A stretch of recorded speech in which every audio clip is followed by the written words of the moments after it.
Halo pemirsa, Assalamualaikum warahmatullahi wabarakatuh. Pemirsa, di dalam pemakaian kita sehari-hari, kita cenderung jarang membedakan mana yang syariah dan mana yang fikih. Bahkan orang awam sering menyamakan antara syariah dan fikih. Mereka menyebutnya semuanya dengan istilah hukum Islam. Padahal hukum Islam itu cakupannya luas. Di dalam hukum Islam tersebut ada istilah syariah, ada istilah fikih, ada istilah hukum yang telah dilembagakan atau qanun, dan juga ada istilah al-'adah atau uruf atau kearifan lokal. Semuanya ini dalam bahasa Indonesia disebut dengan istilah hukum Islam. Karena itu perlu di sini kita membedakan apa itu syariah, apa itu fikih, apa itu uruf. Untuk itu ikuti terus penjelasannya pemirsa. Dan bagi yang baru bergabung, jangan lupa untuk like, komen, dan share. Dan yang terpenting adalah subscribe dan tombol loncengnya. Mari kita ikuti.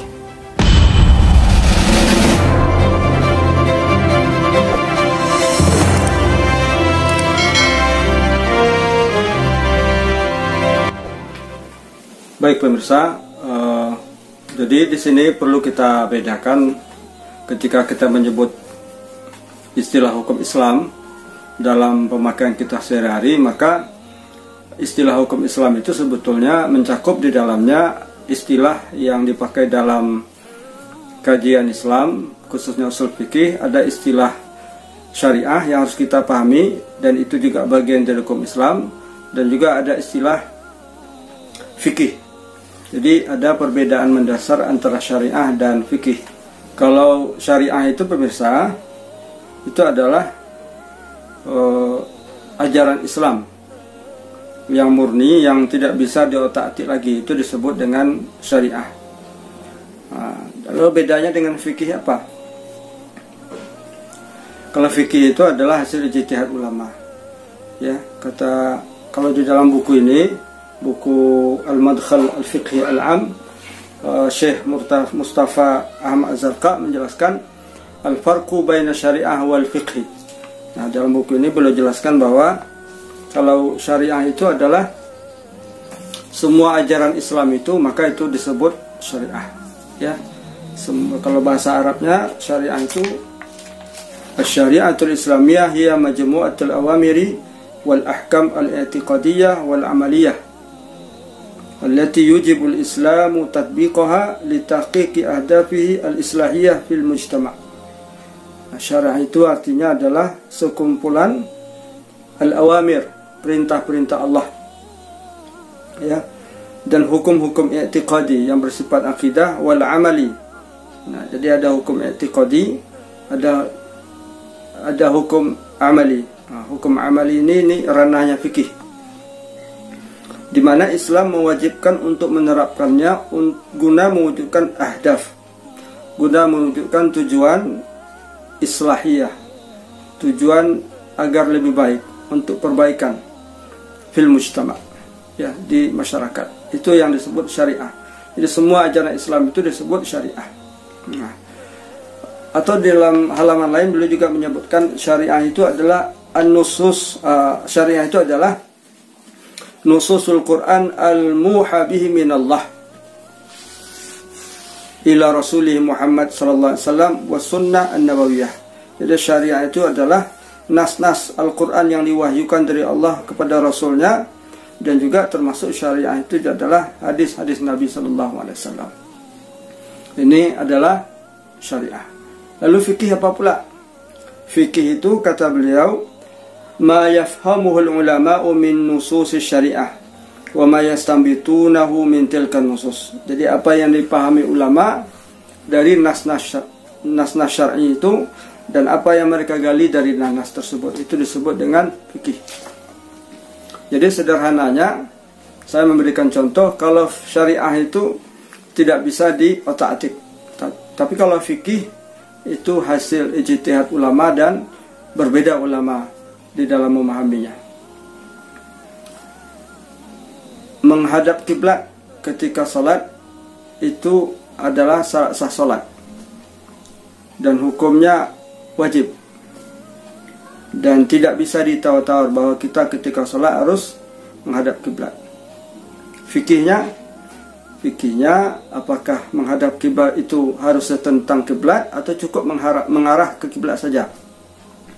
Sebagaimana kata Umar, ma baina syarq wal maghrib qiblah. Apa yang terbentang antara timur dan barat itu adalah kiblat.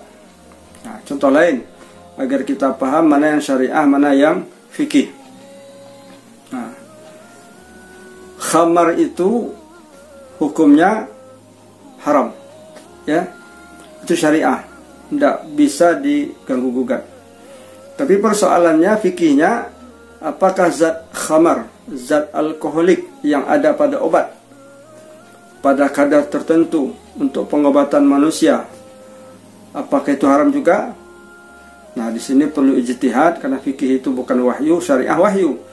Kalau fikih itu ijtihad, maka obat yang mengandung zat penenang itu dibolehkan oleh sementara ulama untuk mengaktifkan fungsi obat tersebut. Termasuk kalau kita operasi, kita harus di luar kesadaran, itu harus dengan menggunakan zat yang bersifat alkoholik.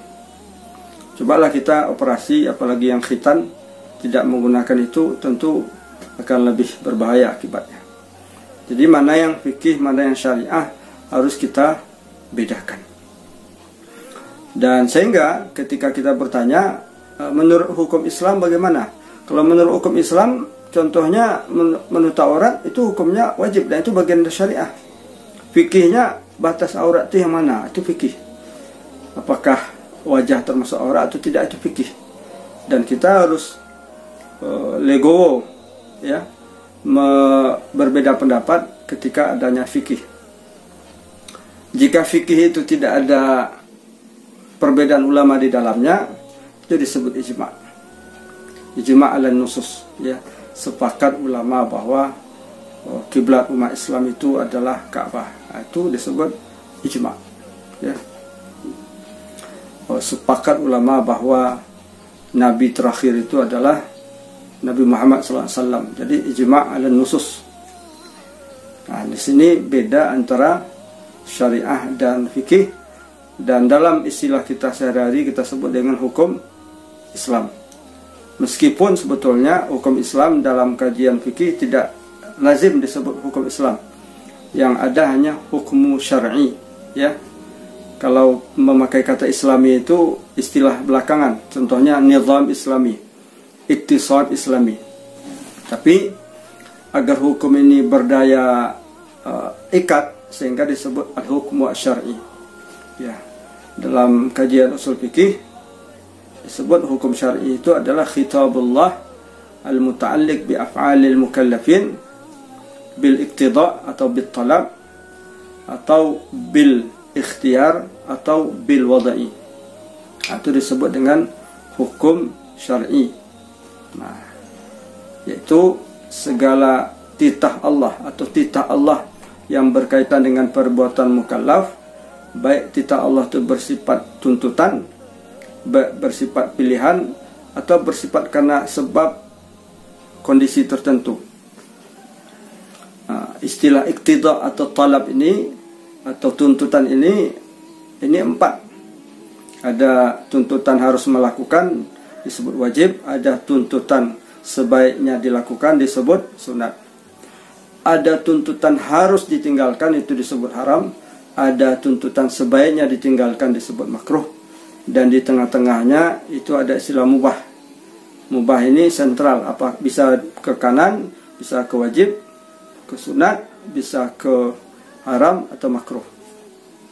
Yang mewajibkan, yang menjadikan mubah ini sentral itu Imam Syatibi. Sebagai contoh, makan atau nikah bagi yang jurusannya hukum keluarga. Menikah itu hukumnya asalnya kata ulama mubah. Dia akan menjadi, kita gunakan, kita fikihkan di sini ya, dia akan menjadi sunat apabila orang sudah mampu untuk menikah. Ya, dia akan menjadi wajib dia sudah mampu. Jika tidak menikah, dikhawatirkan akan jatuh kepada jurang kemaksiatan. Bisa makruh juga, khususnya bagi yang belum mampu, apalagi dia masih berstatus mahasiswa, uang kuliahnya masih dibayarkan orang tua, uang kosnya belum bayar juga, HP-nya juga ngutang, semuanya dibayar oleh orang tua. Ini hukum asalnya bagi dia makruh. Bisa juga nikah itu haram kalau dia betul-betul tidak mampu. Lalu nikah yang dia lakukan nikah mut'ah, nikah syughar, nikah siri, dan seterusnya. Baik, jadi antara syariah dan fikih itu ya itu berbeda, pemirsa. Ada lagi istilah fikih yang sudah dilembagakan. Ini disebut dengan kodifikasi atau disebut qanun, atau juga disebut qanun madani, hukum sipil, baik terkait dengan persoalan keluarga, persoalan hak kepemilikan, persoalan aturan-aturan ke sebuah negara yang ada dalam sebuah negara, itu disebut qanun. Di Timur Tengah ada istilah syariah wa qanun. Jadi ada hukum Islam, ada hukum positif, tapi disorot dari sisi syariah. Banyak sebetulnya hukum-hukum positif ini yang sejalan dengan hukum Islam, tapi ada juga yang perlu dilakukan islamisasi. Yang sejalan dengan hukum Islam, contohnya persoalan pencatatan nikah, ya, itu sebetulnya berasal dari hukum Barat. Surat-surat kepemilikan itu sesuai dengan ajaran Islam, ya, dan itu sesuai dengan masalah mursalah, dan banyak sebetulnya lahan subur bagi hukum-hukum positif ini untuk dilakukan islamisasi hukum Islam. Lalu pemirsa yang dimuliakan Allah Subhanahu wa taala, adat istiadat ini juga bagian dari hukum Islam, ya. Di dalam buku ini dijelaskan setelah Syekh Ahmad Mustafa Az-Zarqa, Syekh Zarqa menjelaskan, setelah beliau menjelaskan al-adah, baru beliau menjelaskan syariah dan fikih. Artinya al-adah ini juga bagian daripada ajaran Islam, dan hukum Islam itu sangat dipengaruhi oleh kearifan lokal, situasi, kondisi. Sehingga ada kaidah yang mengatakan taghayyurul hukum bi taghayyurul azmina wal ahwal. Jadi hukum itu bisa berubah karena perubahan situasi dan kondisi. Dan banyak hukum-hukum Islam ini yang didasarkan pada situasi dan kondisi setempat, ya. Sebagai contoh soal mahar, ya, bagaimana urufnya mahar itu di kita. Kalau kita bawakan uruf mahar di Timur Tengah ke sini tentu akan menjadi sulit. Lalu soal penetapan harga itu berdasarkan uruf, ya. Tidak bisa harga sesuatu yang ada di sini kita samakan dengan harga yang ada di negara-negara lain seperti di Eropa dan Amerika. Karena memang harga sesuatu itu diikat oleh nilai yang berlaku atau nilai uang yang ada di daerah setempat. Juga yang diikat oleh uruf itu juga soal cara berpakaian, contohnya. Selama cara berpakaian itu menutup aurat, maka kata Imam Ibn Ashur, disitulah letak alamiyatul Islamnya ajaran Islam ini. Dia tidak menetapkan pakaian tertentu, tetapi dia hanya menjelaskan prinsip bahwa yang penting adalah menutup aurat, tidak membentuk, ya, dan tidak menyerupai pakaian salah satu agama yang lain. Jadi kembali kita tegaskan bahwa antara syariah, fikih, ada istilahnya satu lagi qanun, ada istilahnya satu lagi uruf atau kearifan lokal, itu semuanya disebut hukum Islam. Jika ada yang bertanya menurut hukum Islam, babi itu hukumnya apa? Berarti ini yang dimaksud adalah syariah. Menurut hukum Islam, makan dulu baru bayar, ya. Nah, itu menurut hukum Islam. Karena yang akan kita makan ini harus milik kita, milkutam. Tapi kalau di rumah makan Padang, kenapa makan dulu baru bayar? Justru sebetulnya yang Islami itu di KFC, bayar dulu, bahkan kita juga menyumbang ke negara, bayar pajak, baru makan. Tapi kenapa di rumah makan Padang, makan dulu baru bayar? Nah, ini fikihnya di sini yang harus kita pahami. Karena itu antara fikih dan usul fikih itu tidak bisa dilepas, sehingga perlu istilah takhrijul furu' alal usul. Yang furu' ini harus diimpor lagi, dikembalikan lagi kepada usulnya. Jadi ada istilahnya al-istihsan bil uruf, ya, al-istihsan bil maslahah. Ya. Kalau kita makan, ya setiap kali makan bayar di rumah makan Padang, keribet. Nanti orang rumah makannya akan mengatakan, yang saya urus tidak bapak saja pak. Ini banyak orang yang mau makan minta tambah, minta sambal, makan sajalah bapak dulu. Nah, itu jadi sebetulnya kita itu tidak boleh kaku.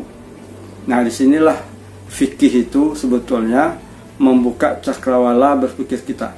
Kalau kita betul-betul belajar fikih, maka kita tidak akan fanatik, karena fikih itu bukanlah sesuatu yang saklek.